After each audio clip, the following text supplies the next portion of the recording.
Alright, people, we're back. I took some meds for my stomachache. It got really bad. I'm still suffering from some major pain, but it's a lot better. Like I don't wanna be a moaning bitch, but trust me, like in the final parts, in the final minutes of the last video, man, oof, oi, that hurt so much. Oh, that hurt. I'm still kind of flabbergasted about it. Anyways, we had a great game. I'm gonna do a quick review. Normally I analyze my games by myself. It's way better for learning chess, understanding chess. So I recommend you do not use the game review, but you actually analyze your own game. Nice eye. If you guys want to know how I analyze my own games, please let me know in the comment section, and I will make a video on how I analyze my own games, so you guys can follow my way of learning chess. And trust me, it works. So I want this board to be normal again. I have no clue how I've been doing this, to be honest. Oh, you just on the side of the board, so like right here. Oh, this is pretty amazing, man. Okay, so let's just put the board how it's how it usually is positioned. This is a nice way of showing it. Like when you're playing OTB, this is a pretty good resemblance of how you would play chess. This is the closest thing how you can get to the OTB experience online. Now you do have DGT boards. Those are like it's a board that you plug into your computer and you can actually just move pieces. I think I've never really looked into it that much, but I may be getting such a board in the future to really play chess like it's meant to be. Like how we humans have been playing chess for the past 500 years. Like chess has evolved to such a high level due to the invention of the internet and all sorts of that. But I mean, I want to get into a game as well, so let's just not make this part too long. Yeah, so as you can see, we've absolutely demolished him with an insanely high accuracy. So let's see. Let's classic first move, which opens up your pieces and strikes the center early. A bit louder and then use the buttons. Starting with a popular there. This lets you see take a clear battling. This moves their knight come. Good job defending that last book move. Look, this was actually a very good idea of me. Like we're developing a piece, we're protecting this pawn which is being attacked by this horse. It's just that was the best move. Apparently, I didn't even know that. They bring out their bishop, castling king-sided. They made a solid. Develops this move left. You missed a better way to capture. This move left their pawn hanging. What is he trying to achieve with this pawn? He's just giving away a pawn. You missed a better way to capture a free pawn. The better way was to recapture with the bishop. Their best option was to create a pawn chain. It's critical to develop. They didn't find the right idea. You permitted the opponent. They found a way to win material. You permitted the opponent to eventually win material. I did not know that. My position is still winning though, so that didn't really matter. Oh my god, my stomach is acting up again. Oh, it's minor. I think it's minor. Okay, let's continue. They found a way to win material. I hope this will quit somewhere today, because you are threatening to eventually win a knight. Huh. That was the only move. So luckily I took my time here to think. They found a way to win material. Because this was my initial idea, which I was actually this not allows the capture far of a knight to win material. And this.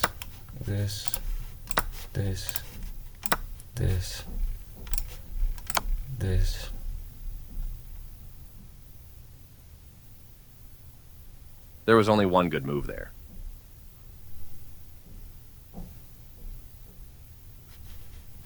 What was the good move? A straightforward recapture. Oh, of course, with the horse. This is the only move that works. goes here, and then guess this.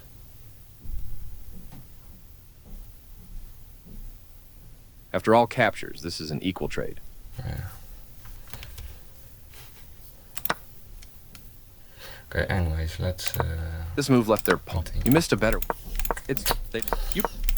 Capturing. No, sir. This move. You trade off equal. A straightforward. You're kicking their... You are forced. A clear... Well done. They've made... This will win. They're better. This move. This... They stop. Nice. You capture a vulnerable pawn. Winning material after all trades are completed. Because our position was absolutely winning. Like, this spin is detrimental for him, and the game was just absolutely lost for him. Now, we went through that pretty quickly. Let's go for another game. Let's hope the game will not take too much time. And also not take too much time to find the game, right? Because I've already used up... Can you help me? Can you please help me get good at chess? Well, I think I can do that.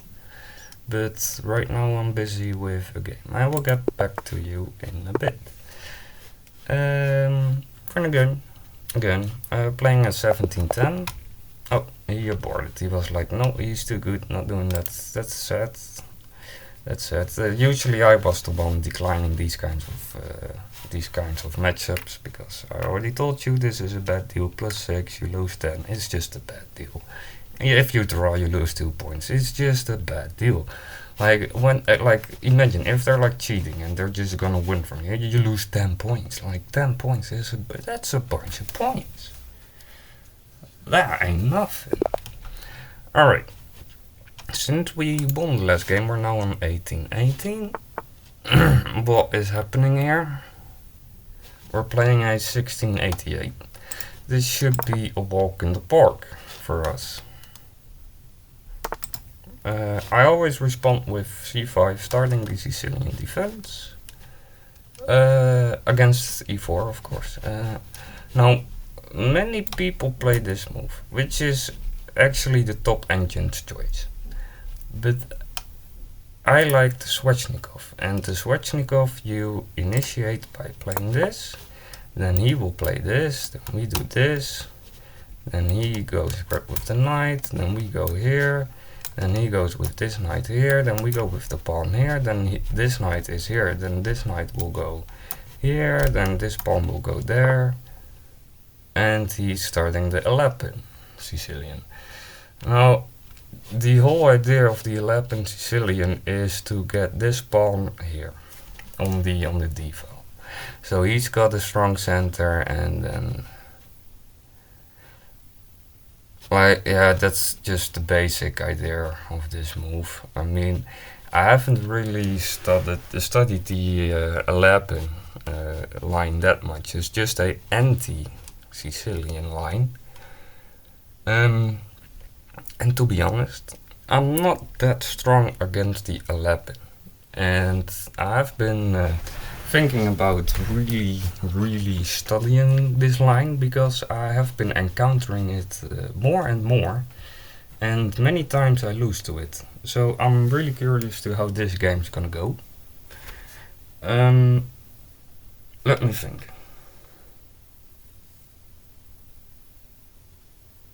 Because playing this move right now, then we go here, he takes on with this, we take this, he goes there, then we take that.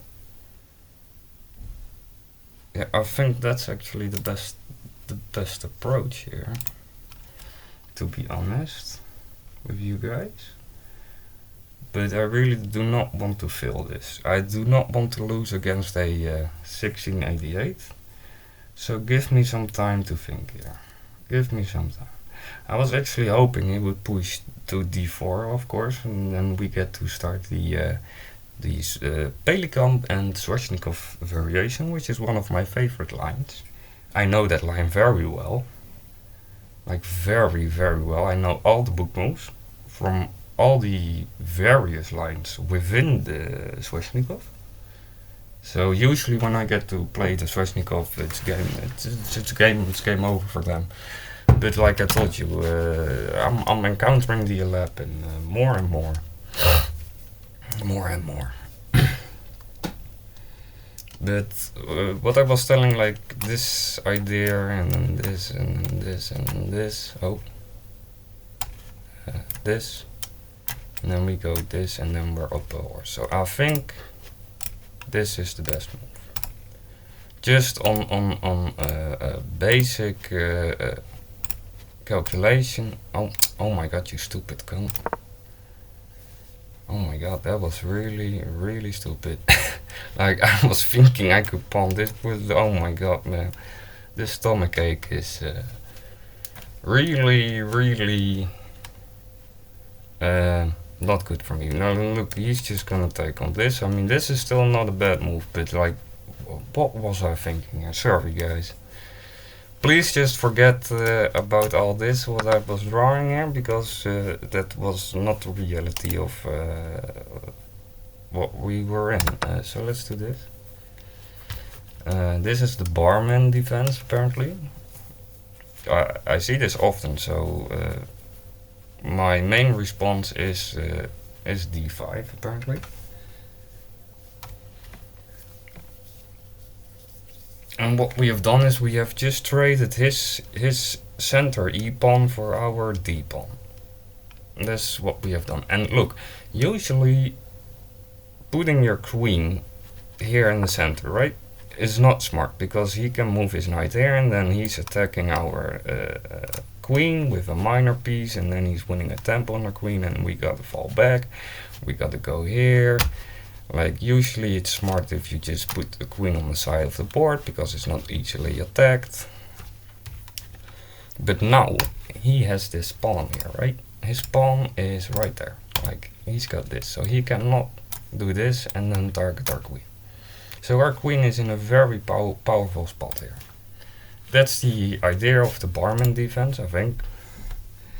So he played bishop e2, bishop e2, right? So we had this trade, and now he went bishop e2. And his idea of bishop e2 is that now he is free to castle. Now, I have to get used to this, guys. Now he's free to castle, or it's better if he plays. And then he can castle, and he's castling here. So he's finished this side of the board with the development, but he's got this going on, and like this knight is kind of stuck. He cannot go here, he cannot go here. I mean, he can go here, but the knight here is just, I mean, then he's got vision on these squares. I mean, like, what is the knight doing here? It's not smart. So I think it's best if we just leave this pawn. No, if we put the pawn here, like we put this pawn here, there, and then we free up this diagonal for our dark square bishop to join the fight. We can put the bishop here, then we can put the knight there, and then we can castle. And if we put the pawn, here, then we're restricting this diagonal. It's also maybe an idea to put the bishop here first and then play this move, but I don't think that's a really smart idea. So, like I was telling, let's go pawn e5. I mean, the horse got vision on it, but our queen is protecting it. This is protecting it. So it's protected a lot of times. So let's go with pawn to e5. I think that's a good move. So let's do that.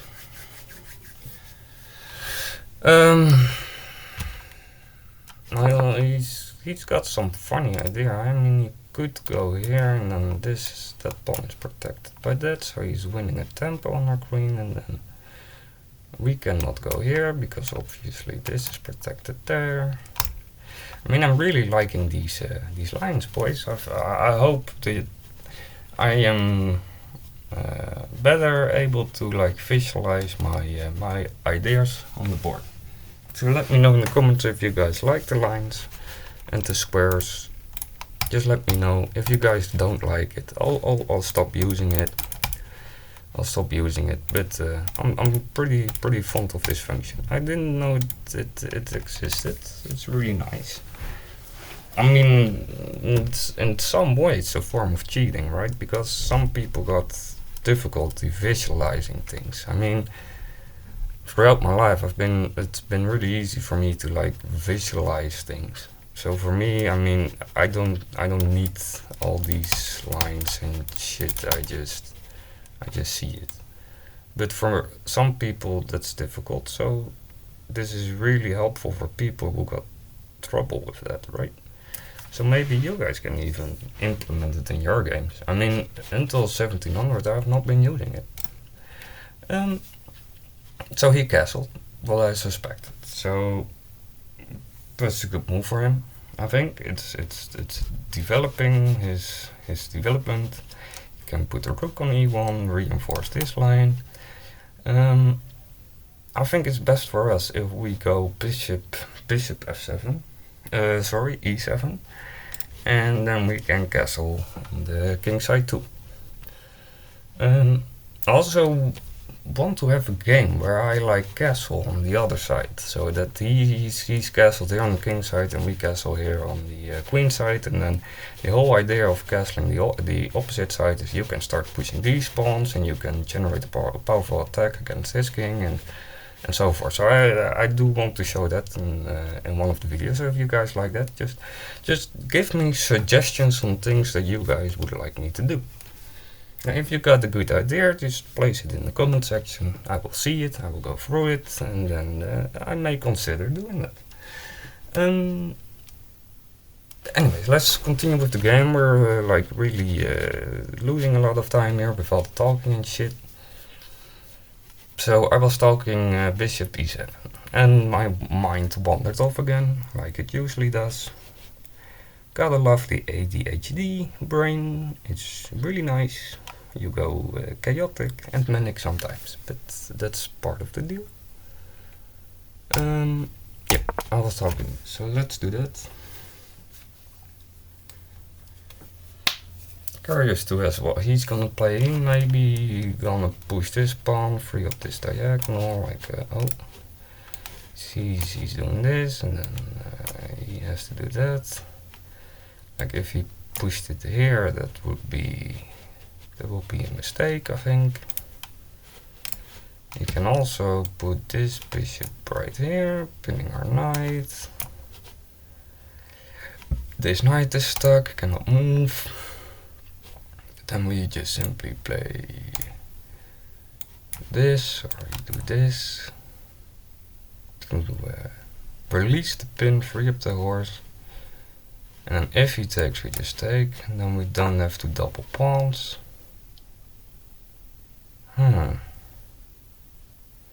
What is he? Oh, obviously, what he's trying to achieve with this move, right? He's trying to make a pawn chain here, And if he's got this going on, then you can push this pawn. This pawn is protected by this pawn and by this bishop, and then yeah.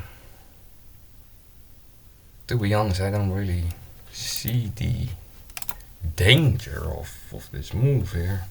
I think it's a really passive move. I don't think it's doing much. Now the question is, what are we gonna play? I mean, I'm looking at this move, right? If we just advance this pawn, I'm looking at this move. I mean, this knight has vision on these squares, right? And here, and here, and here, and here.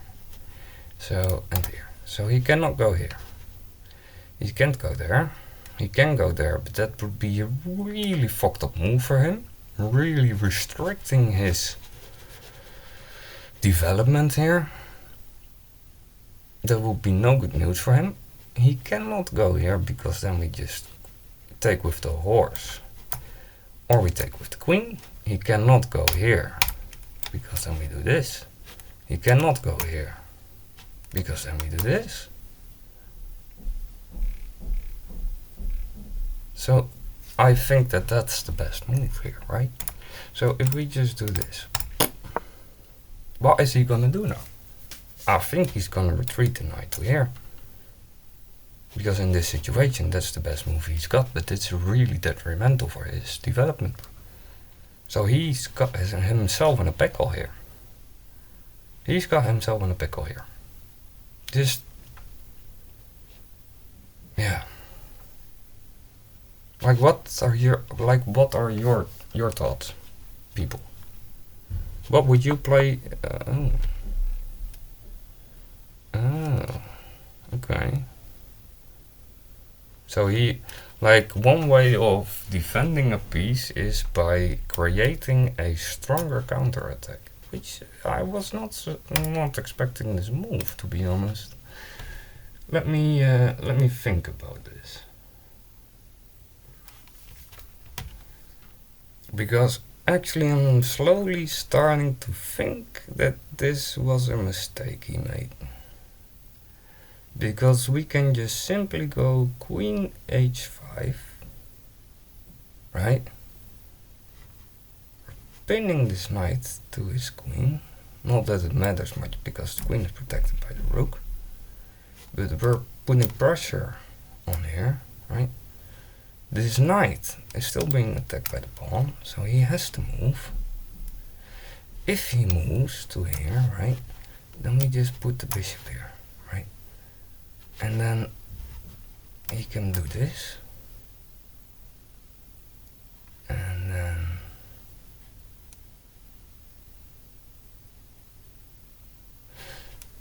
then let's just not dive too far into the matter and start with our queen h5 move, which I think is the best move in this position.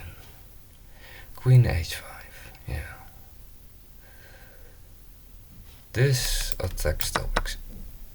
Oh no.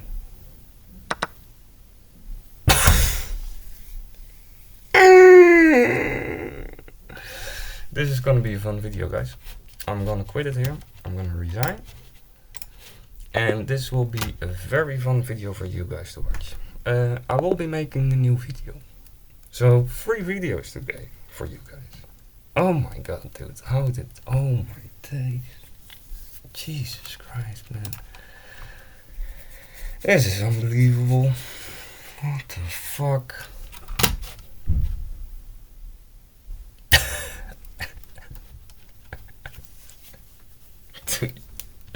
You had a nice start, but let's review.